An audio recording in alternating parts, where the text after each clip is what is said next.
Hi everyone. I'm just chuckling to myself because I've just been to Tesco's and there was an extremely rude person there who wanted to get into a bit of a tangle, I think, but I was having none of it, and I can just laugh about it now. It's how I've changed so much in the past. I would have got really upset about it and and thought about it for ages afterwards, whereas now I can just have a chuckle about it. It's quite good. So anyway, I hope you're all okay. It's been a few days since I've done my last video. It's just been I've just been really busy. I'm coming today to take my mum-in-law to a funeral, unfortunately.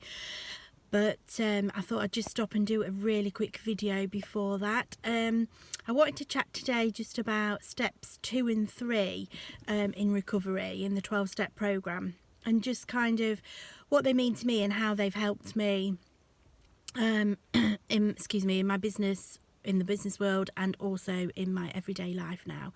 So for me, 2 and 3 are about our higher power. There's quite a lot of people get mixed up and think that it's got to be religious and that the higher power has got to be God.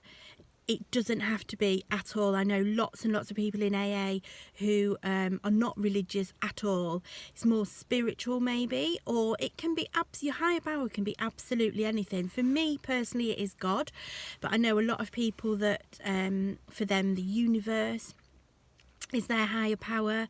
It can be a group of friends, like a collective source of energy that's more powerful than just your own. So anything like that, anything that is significant to you, that you trust in and you believe in, that's the most important thing, is to trust and believe in it. And because in step 3 it's about actually giving in to that higher power, and just realising that we can't be in control of everything. We can't be in control of every situation and every outcome. And once I realised that and I started living my life that way, it gives you it gave me a really great sense of freedom. And that's where the serenity comes, real serenity in my life, because I know that I cannot control every situation and every outcome. As much as we want everything to go our way, it's just not going to do, and we have to accept that and find different ways around it and different ways of dealing with that. And we have in AA a thing with quite a few little sort of sayings and things like this that are really helpful, and one is let go, let God. And like I say, it doesn't have to be God. We're just using the word God as you understand God. So again, that could be the universe, it could be your group of friends, it could be whatever. But let go, let God. And once you do let go, it, like I say, it is so freeing. And some situations you think at the time are really, you're going through it and it hasn't worked out how you want it to work out, and it's really upsetting, and I get that, and I still get upset over situations. Of course I do, because we're human and it's only right that we do. But now I always realise that there's either a lesson in it or it wasn't meant to be. And I know a lot of people say what's meant to be will be, and people sometimes scoff at that, but actually it's absolutely right.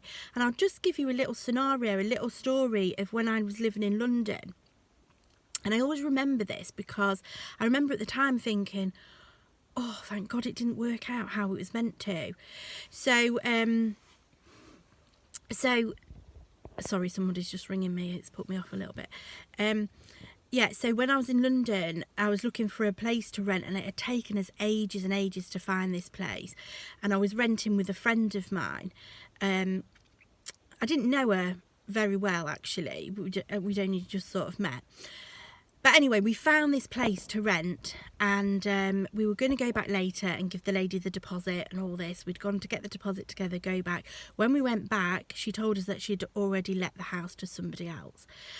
And we were so upset, we were so, destroyed, thinking we've got to start the search all over again. We're homeless, we've got nowhere to live.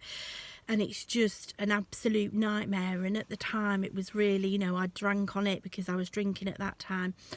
And then anyway, we went our separate ways and we rented somewhere separately in the end. And she rung me a couple of months later to say that she'd been thrown out of her new place because she couldn't afford the rent. And I remember thinking, thank God we didn't get that place, because if we had, I'd have been left there on my own having to find the rent for the two of us. So it's just a little story of how at the time you think it's the end of the world, but actually just try and think maybe this is happening for a really good reason and it's a blessing in disguise. Anyway, I've got to go because that was my mum-in-law ringing me to see where I am because she's going to this funeral, so I best go. Take care, guys. Bye.